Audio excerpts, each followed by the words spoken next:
Today, we're unpacking the absolutely breathtaking, high-stakes story of a man who literally conquered the known world. We're talking about someone who shattered mighty empires and built a legend so fiercely terrifying that kings literally trembled just hearing his name. I mean, this isn't just a history lesson, it's an absolute cinematic epic of conquest, massive egos, and unbelievable consequences. But before we get into the battles, just look at this number on the screen. 32. The sheer jaw-dropping scale of what this number represents is staggering. I mean, think about it. Everything we are about to cover today, the absolute dominance of the ancient world, the founding of legendary cities that are literally still standing today, the relentless marching across entire continents, every single bit of it happened before this guy even celebrated his 32nd birthday. It's just wild.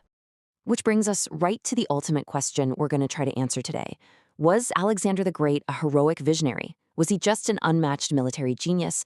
Or ultimately, was he a deeply tragic figure who was completely destroyed by his own endless, unquenchable ambition? I really want you to keep this question in the back of your mind as we go, because what happens next is definitely going to make you question the true cost of ultimate power. Section 1. Destined for absolute greatness, the early years. So, born in 356 BC, Alexander was literally raised to rule.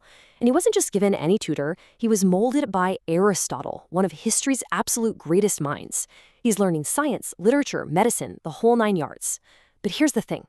Despite having this unparalleled world-class education, Alexander's true obsession wasn't sitting around talking philosophy. He was completely, utterly captivated by warfare. He looked up to mythological heroes like Achilles, and he dreamed of absolutely nothing short of immortal, eternal glory. And you can see this intense ambition really early on. There's this famous story where everyone is trying to tame this wild, absolutely terrifying horse named Bucephalus, and nobody can do it. But young Alexander notices something. He realizes the beast is just terrified of its own shadow. So in this moment of pure, incredible suspense, he just casually walks up, turns the horse toward the sun so it can't see its shadow, calms it right down, and mounts it. His dad, King Philip II, was so stunned by this total display of genius that he dropped this chilling prophetic quote. He said, "My son, seek a kingdom equal to yourself. Macedon is too small for you." Section 2, Crushing the Persian Superpower. The superpower falls. Okay, so the pacing of this guy's life is just frantic. It's like lightning. In 336 BC, King Philip is assassinated. Boom. Alexander secures the throne at just 20 years old and immediately crushes any internal rebellions. By 334 BC, literally just 2 years later, he's already crossing into Asia with 40,000 soldiers. He's marching right at the massive Persian Empire, which is an astonishingly fast move. I mean, this is the ultimate underdog taking on a global superpower that stretched all the way from Egypt to India. And right out of the gate, he takes a massive life-or-death gamble. He's facing these highly experienced Persian forces at the Granicus River. Now, a normal king would sit in the back, right? Watch the battle unfold? Not Alexander. He personally charged directly into the most brutal part of the combat. He literally almost died right there in the mud and blood of that river. But his army won. Against all odds, the impossible had actually begun, and he basically set the absolute highest stakes imaginable for the rest of his campaign. Then we get to the Battle of Issus, and this is wild. He goes toe-to-toe with the Persian king himself, Darius III, who had a vastly larger army. It should have been a slaughter, but Alexander completely weaponized his army's speed. He used these brilliant tactics and just fearless, relentless aggression. He pushed his forces directly toward Darius, and what happens? The Persian king straight up panics and flees the battlefield, literally leaving his own family behind to be captured by the Greeks. Think about that. A 20-something kid from Macedon had just completely humiliated the wealthiest, greatest ruler alive. But here's the thing that really separates Alexander from the rest. He didn't just defeat armies. He literally defeated the earth itself. There was this island fortress called Tyre, and they refused to surrender because, well, they're on an island. They thought they were safe. Alexander doesn't just walk away. No. Over a grueling 7-month siege, he orders his men to physically build a half-mile road through the actual sea to reach them. He forced the geography of the planet to bend to his will until those massive walls finally came crashing down. Who does that? Section 3, Ruling the Known World. A Living God. So after Tyre, he marches down into Egypt. But he doesn't even have to fight. They actually welcome him as a liberator. And it's here that he founds Alexandria, a city that was destined to become the absolute center of ancient learning and trade. But the really crucial part of this trip? He visits the Oracle of Siwa. And guys, it was here that he was allegedly declared divine, the son of Zeus.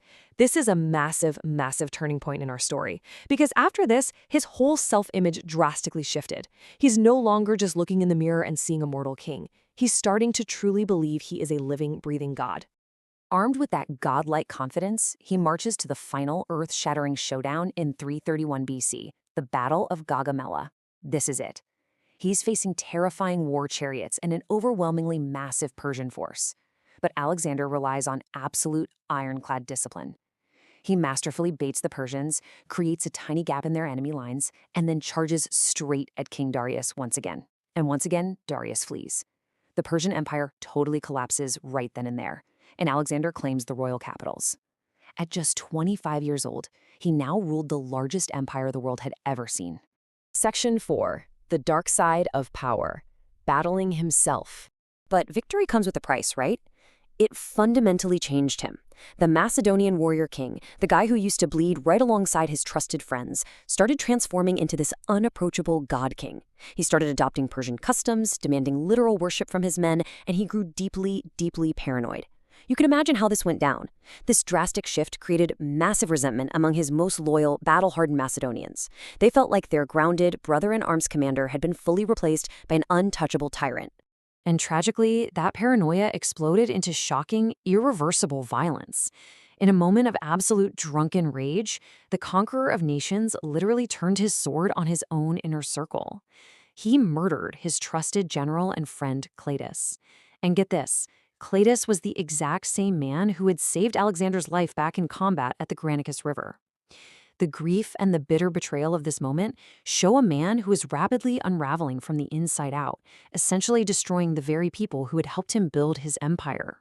Yet even with all that internal chaos, his ambition simply would not let him stop. He kept pushing aggressively east, all the way into India, fighting King Porus at the Hydaspes River, and this was a nightmare. They faced the sheer terror of giant war elephants for the very first time. I mean, imagine seeing that in ancient times. They won the battle, sure, but at a horrific cost. Finally, his soldiers just broke.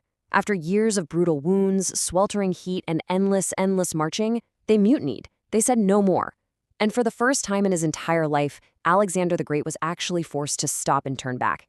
And honestly, that return journey, it was an absolute disaster. Leading his army back through the brutal Judrosian desert, thousands of his own men died horrifying deaths from extreme thirst, heat, and starvation. It stands out as one of his absolute worst decisions. A brutal, very real reminder that even the greatest tactical genius in human history could let his ego drive him into making a devastating, fatal mistake. Section 5. A Mysterious and Sudden End. The Final Chapter. So, this brings us back to Babylon in 323 BC. He's there, already planning even more impossible military campaigns, when suddenly, out of nowhere, Alexander falls ill with a terrible fever. Over just a matter of days, the single most powerful man on planet Earth became entirely paralyzed by weakness, and he dies, at the age of 32. And to this very day, the exact cause of his sudden collapse remains a totally terrifying mystery.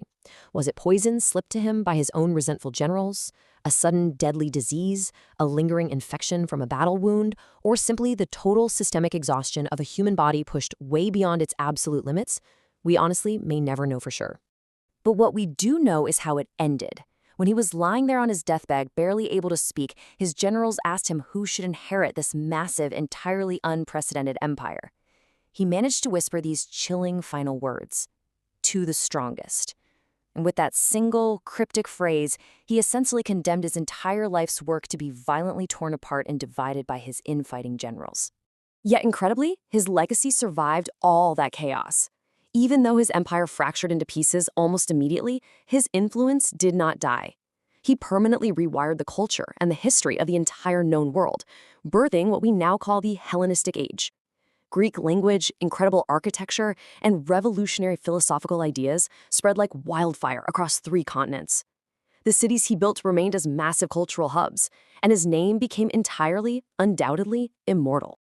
So as we wrap up this explainer, I want to leave you with this. He conquered nearly everything in his path, completely reshaping the globe before most people even figure out what they want to do with their lives. But did his endless, burning ambition ultimately destroy him from the inside out before he could truly live? Think about the real cost of that immortal glory. If you found this breakdown of Alexander's intense and deeply tragic life fascinating, be sure to hit that subscribe button to catch our next explainer. Keep questioning history, and I'll see you in the next one.